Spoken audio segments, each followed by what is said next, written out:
একটা তোমাদের কাছে ভিডিও নিয়ে চলে আসলাম। এই তো স্নান হয়ে গেছে কমপ্লিট, তো আমরা পুজো করতে যাচ্ছি। আর এদিকে হলো মানি ঘর হচ্ছে। আর আজকে আমাদের কাছে কত ফুল ফুটেছে তোমাদেরকে দেখাচ্ছি, দেখো গাইজ। আর এটা হলো আমাদের ঠাকুরঘর। ঠাকুরঘরে এখন আমরা পুজো করবো, তো তোমাদেরকে দেখাচ্ছি। এখন আমি ঠাকুরের বাসনগুলো সব তুলে নিয়েছি, এই যে। আর এখন সব থালা বাসনগুলো ধুয়ে নিয়ে আসবো, তারপরে তোমাদের সাথে দেখাচ্ছি আমি পুজো দেবো। এই যে ঠাকুর আমাদের। তো ফাইনালি আমার এখন ঠাকুরের আসন সাজানো হয়ে গেছে।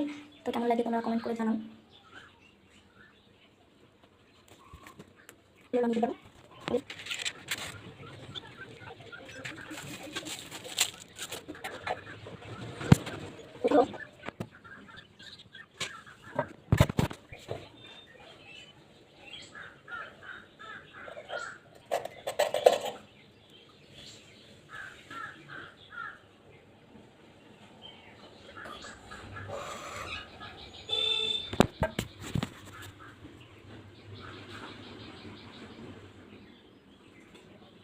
ভিডিওটা ভালো লাগলে ভিডিওটা ভালো লাগলে লাইক কমেন্ট শেয়ার করে দিও।